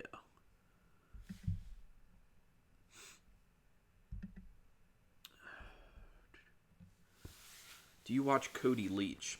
I have no idea who Cody Leach is. Sorry, Marshall. Enlighten me, though. Who's Cody Leach?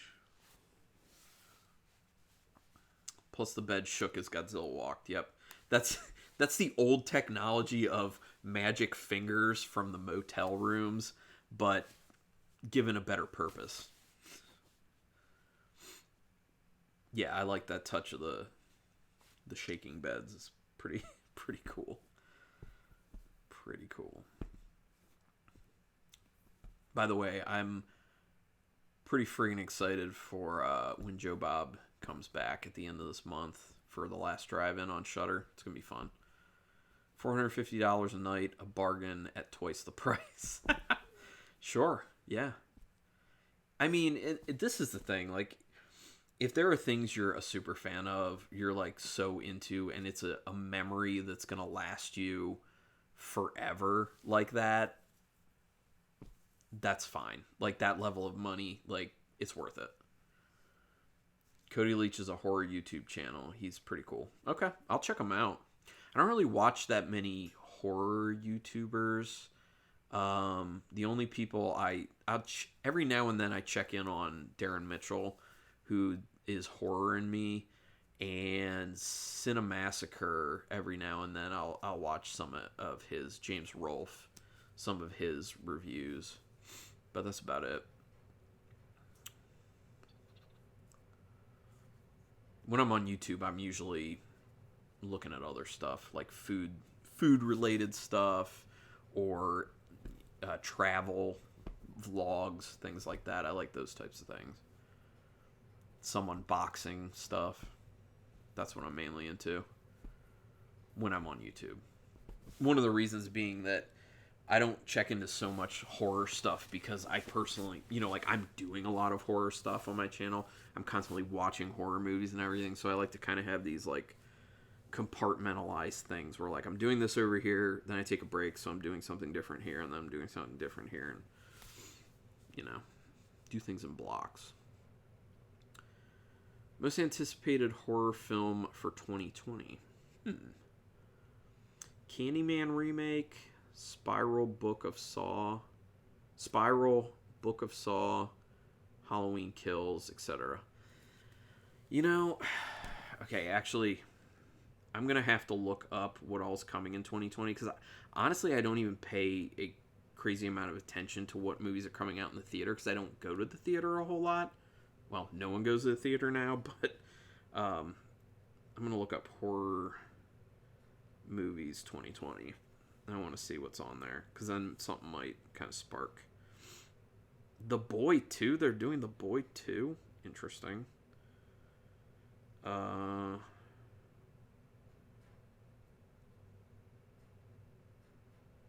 heard The Grudge actually was not bad, by the way. The new Grudge. And when I say not bad, I mean like people weren't raving about it, but they're saying it's pretty solid. I don't have any interest though. Well, but based off so based off of Marshall, like what you put there, I will say this: Halloween Kills, I'm not super excited about. I did like the Halloween that they did in, was it 2018?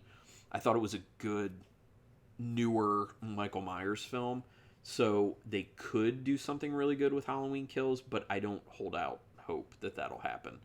The new Saw I'm interested in, because I think when I saw Jigsaw, I actually liked it. Like, I felt like they had their hands tied so badly for making another Saw film. And I know a lot of people would be like, oh, don't make it. But if the studio wants to make it, like, people are going to have to do it. Like, someone's going to do it. So you want someone capable to give you something. So with Jigsaw, they were in this situation where, like, you have to make it familiar enough that Saw fans will like it, but not familiar enough that people will say, oh, we've been there, done that, it's so unoriginal. And I felt like they did a decent job of walking that line. Although a lot of people were just like, oh, it's the same old stuff. But how is it not going to be the same old stuff? Because you can't make it totally new, because then all the people who like Saw would be like, oh, well, it was nothing like Saw. So, and then Candyman, by the way, interested in that. I can't tell if it's going to be good based on the trailer. I saw the trailer and I was like, if it's executed properly, it could be awesome, because Candyman is good, quite good. And actually, I need to do a review on Candyman. It's on Netflix right now, and it's in my queue to watch. I am going to do a review on the original Candyman. But so I guess of all of those, I probably have the most anticipation for Candyman, because I think it could be really good, and I'm fingers crossed, because Clive Barker material, love it. Blue Room, which travel creators do you watch? Okay, so there's this couple called Kara and Nate, and they do a lot of really interesting stuff. They're fun. Another, The Endless Adventure, they do some good stuff. And I like a lot of like the food travel stuff. So like Mikey Chen is one. He does one called Strictly Dumplings. Living Bobby is one I really love. He's just this dude who travels around and just experiences food in different places. So those are like my top ones. I'm excited about Halloween Kills, Uncle Pete. I hope it turns out well, man. I really do. Because, like I said, their 2018 one was good. I liked it. Marshall, your number one anticipated is Halloween Kills as well. Okay, look at you guys, Marshall and Uncle Pete. You guys are like the same person potentially. Boy 2 already came out. It was not good. Yeah, I mean, where do you go from there? I thought the first Boy was actually solid. But yeah, where do you go from there? I can't imagine that Boy 2 was good. I love the 2018 Halloween. Geeked for it. Yeah. Goodnight Mommy was an excellent movie with a great twisty ending. Did I see that? I think I did see that. Yeah, I did see that, I believe. I think I liked it enough. Heather, I was disappointed with the last Halloween movie just because they ignored all the other movies. I get tired of that. Right, but I just feel like the story gets so crazy that sometimes I feel like it's just like a nice, welcoming, refreshing thing to kind of say this is how the sequel could have been, or this is how the story could have gone. So it's like an alternate divergence. Like that's been done with like anime films before, where almost all the anime shows and films are based off of mangas, and sometimes there'll be a situation where like they start a show and they just keep going, then they outproduce the manga, like how much of the story there is there, so they just do their own thing. And then they'll also, once the manga puts out more, they'll also do another version of the show that's that. So I kind of view it as that idea, which I'm fine with. They just say Don. They just say, I was like, what is it? They just say, don't worry about those movies. They never happened. It is dumb. I can see, Uncle Pete and Heather, I can see where you would be not a fan. If you were a fan of those original films and you really enjoyed them, I could see where that would make you like, come on. Because honestly, like, if they took something that I'm passionate about, like the series of Phantasm movies, and went back and were like, here's a sequel to the first Phantasm, and we're going to pretend the other ones didn't happen, yeah, I'd probably be like, are you kidding me? I'd probably still watch it, but wouldn't be happy about it. Marshall, test screenings for Halloween Kills say they have the blue lighting they used in the 1978 version. I like that. That sounds cool. Yes, but do they have the John Carpenter music and not just the one song? Didn't John Carpenter do... Yeah, John Carpenter did some of the music for the 2018 Halloween. His music's awesome. It's just so good. Love it. He's the man. John Carpenter, baby. I was so excited when I actually got to meet that dude. He's a humble guy.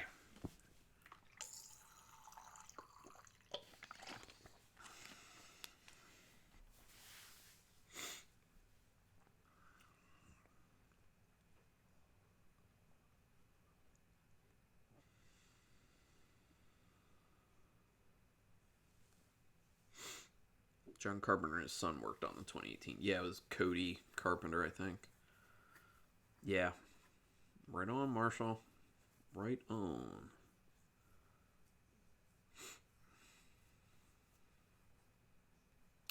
Marshall, you have been a very welcome addition to the group here.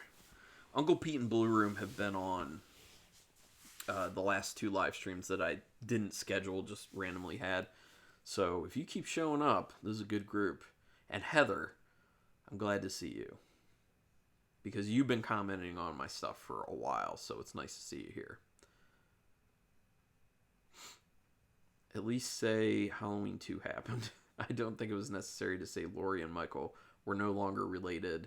That aspect added so much more to their rivalry. I could see that, Uncle Pete. Definitely. I could see that. Yeah, no problem, Marshall. You got it, man.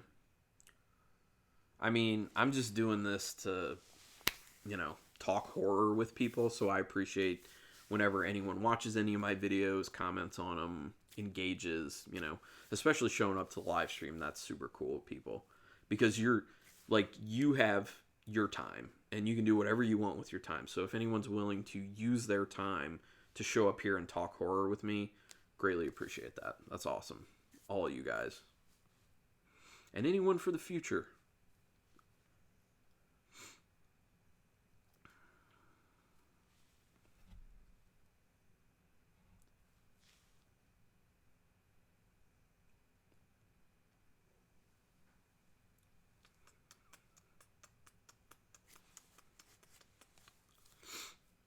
Does anyone else have anything that they wanted to bring up? Because if not, we're getting close to, we're at an hour and 50 minutes on stream. Although I could go a little bit longer. People wanted. I'm getting tired though. I'm like an old man here. If I end up staying up late, it's just because I'm watching a movie in bed. So I probably will tonight. But favorite slasher. It's a good question. Favorite slasher. I don't know. There's so many good slashers out there. I gotta say that I feel like Black Christmas is up there for me. The original Black Christmas. But My Bloody Valentine, ooh, love My Bloody Valentine so much. So for me, it might be like Black Christmas, My Bloody Valentine, battling it out. I might give the slight edge to My Bloody Valentine because there are more fun kills in it. So yeah, maybe My Bloody Valentine. That's a lot of fun. Love it. Also, I was just thinking about this movie today. Speaking of like slashers, Slumber Party Massacre. If people have seen it, it is Halloween. Like it's literally a story ripoff of Halloween, but it's so fun. I love it. What was the last horror everyone watched? I think that was a platform for me actually. Oh no, The Baby. Sorry, I rewatched The Baby. That was the last horror movie I watched. Horror. Before that was The Platform. What horror movie were you disappointed in that a lot of people liked? Insidious. That was one. I'm trying to think if there are any other ones that I saw that people were like, oh, I love it. And it's like, meh. I mean, there were a bunch of people who really loved Three from Hell, and I did not. But I also wasn't expecting to really love it. For me, Heather, was Phantasm. What? Hold on. Phantasm? What are you talking about, Marshall? Heather, Little Deaths, love Slumber Party Massacre. So wait, Marshall, Phantasm was the last movie you watched? So much love for Phantasm. I love it. I think for my birthday, since I'm probably not going to be going anywhere for my birthday, I was talking to my wife about, can we just watch all the Phantasm movies on my birthday, just in a row? Yeah, Uncle Pete, Slumber Party Massacre, it's so much fun. That movie's great. On a side note, I fucking hate all the Purge movies. I've only seen the first Purge movie, and I was like, yeah. I didn't hate it, but I didn't particularly like it either. Oh, here's another movie that a lot of people really loved, and I was like, meh. The Strangers, kind of in the same vein as the Purge-ish, like the home invasion thing. The Strangers, yeah, I wasn't a big fan, but I did like the second one, The Strangers Prey at Night. There was some interesting stuff done there with, like, how they matched music up to what was going on, and also how they used silence in it that was pretty impactful. But the first one, Which, by the way, The Strangers is based off of a French film called Them. So check that out if you're interested. That was better than The Strangers.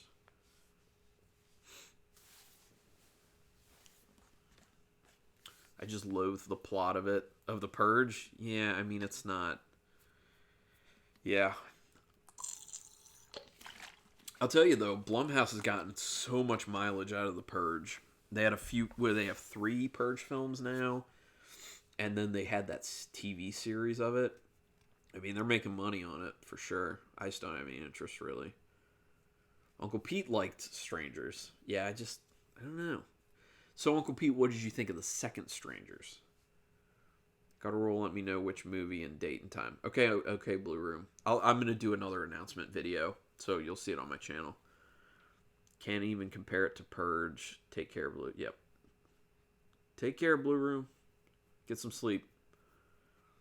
Rest the neck. Yeah.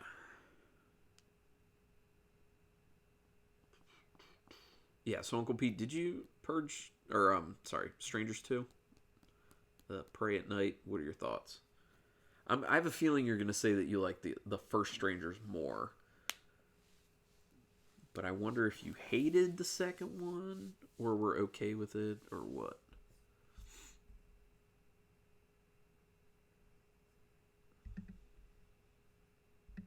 Sorry, my thing's bouncing. Apologies, everyone.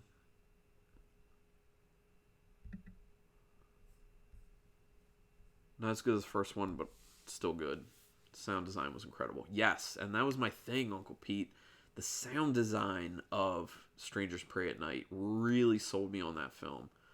Plus the pool scene, the way they did the lighting in that pool scene, outstanding in my opinion. There were just like certain moments of it and the overall sound design that just really sucked me into that film. I saw it. You didn't see me say it yet because of the delay in video, but the fact that you put down the example of the fight in the pool, same. You can hear the music change when they go underwater. I know, right? It's attention to detail. I also checked out the Gigante, good 15-minute short film. Yeah, that was fun. I actually did a review of that on my channel, and Gigi Saul Guerrero, the person who wrote and directed it, when I tweeted it out, she liked my tweet, which was fun. It's always fun when that happens. Actually, you know what? This is funny. Every film that I have done within the past year or so that I did a review for, that was done by someone who's Latino or Latina, when I tweeted out, they have liked my tweet. That's interesting. El Gigante, Tigers Are Not Afraid, and crap, what was the other one? Beelzebub on Shudder. That's interesting. I just thought about that. But yeah, El Gigante was cool. I've heard that Gigi Saul Guerrero, this short film that she did for the what is it called? After Dark, the short horror films that they have on Hulu.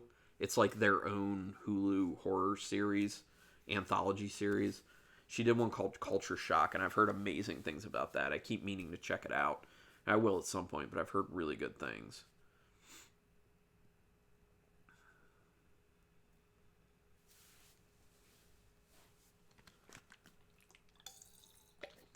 Yeah, but El Gigante is it's crazy, it's gross, it's funny, it's got so much.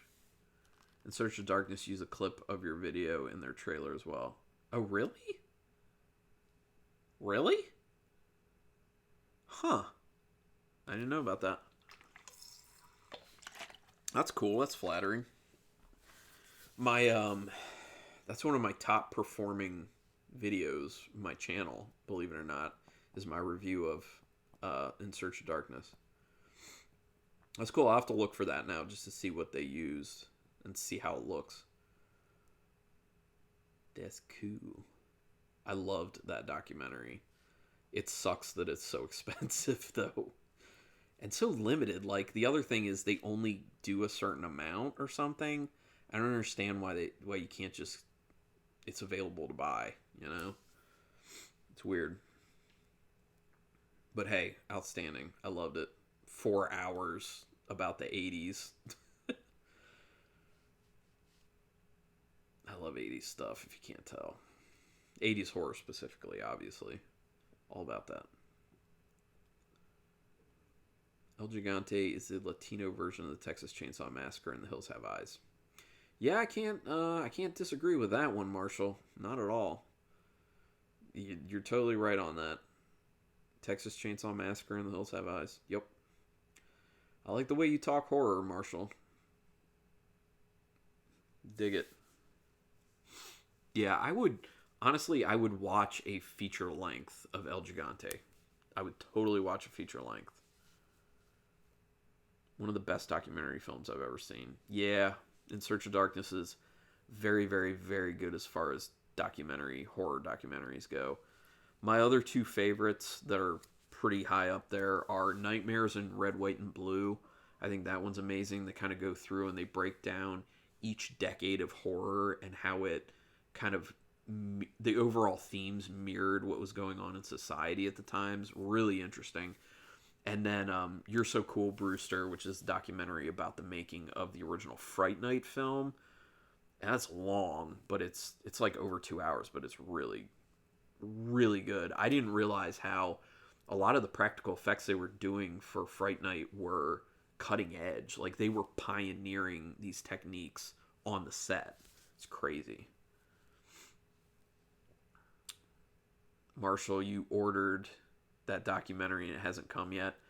I've heard that from a lot of people, to be honest, and now it's making sense to me why I've had people email and comment on my videos asking me if I can help them with that situation, because it makes sense now. If there was a clip in the trailer that they would think I was affiliated. I have no affiliation with it, so I always have to be like, I don't know, I'm sorry.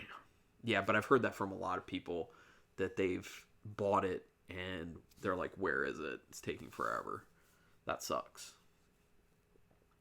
Uncle Pete, you ordered it too. You have the digital download still waiting on the DVD. Yeah, the DVD's where it's at, man. DVD or Blu-ray. If I like something enough, movie-wise, I need that physical copy. I just need it. Especially because things cycle off of streaming services, and I don't want to keep movies digitally. I'd rather just have them physically.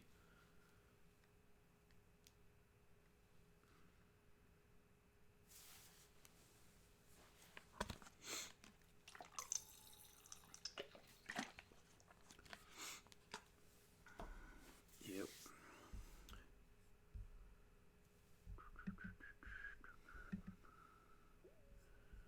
All right, you guys. I think I'm going to end up hopping off. It's been a little over 2 hours on the stream. I'm kind of reaching my point of needing to go up, settle in for bed. Oh, Marshall just said he's got to go. Yeah, I gotta call it quits. Gotta go. Stay blessed, everyone. I'll join the Cabin in the Woods stream. Cool. Thanks once again. Thank you very much for coming by, Marshall. It was a blast. And you too, Uncle Pete. I knew you'd be here. And I was excited when you said you had taken notes. Awesome. Take care all and stay safe. Yeah, you too. I'm out, guys, going to watch Dogs Don't Wear Pants. I hope you really enjoy that. Thank you, Carlin. Stay brutal. Thanks, man. You guys keep it brutal. See you on the next one. Bye.